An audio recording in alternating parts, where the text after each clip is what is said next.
ఓం నమో వెంకటేశాయ.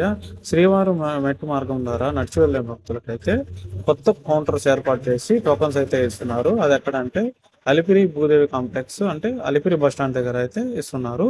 ఈ కౌంటర్స్ చూస్తున్నారా, కొత్త కౌంటర్స్ ఇవే. శ్రీవారు మెట్టు దగ్గర నుంచి నడిచి వెళ్లే భక్తులు అయితే ఇక్కడైతే టోకన్స్ తీసుకొని వెళ్ళి 1200 మెట్టు దగ్గర అయితే స్కాన్ చేసుకొని అయితే వెళ్ళాలి.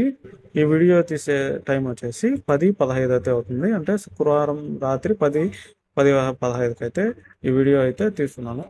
రష్ అయితే ఎక్కువగానే ఉంది. నిన్న శుక్రవారము మొత్తం దర్శనం చేసుకున్న వారి సంఖ్య వచ్చేసి 67,284 మంది అయితే శ్రీవారిని దర్శనం చేసుకోవడం జరిగింది. శ్రీవారం మెట్టు మార్గం ద్వారా వెళ్ళే వాళ్ళకి అయితే ఒకరోజు ముందు, అంటే శనివారంకి శుక్రవారం రాత్రి నుంచి అయితే టోకన్స్ అయితే ఇస్తున్నారు. అంటే ఒకరోజు ముందు వచ్చి అయితే తీసుకోవాలి. అలాగే శ్రీవారం మెట్టు ద్వారా అయితే వెళ్ళేదానికి ఫ్రీ బస్సెస్ అయితే టీటీడీ వాళ్ళు అరేంజ్ చేశారు. అలాగే ఆర్టీసీ బస్సెస్ కూడా ఉంటాయి. Thank you.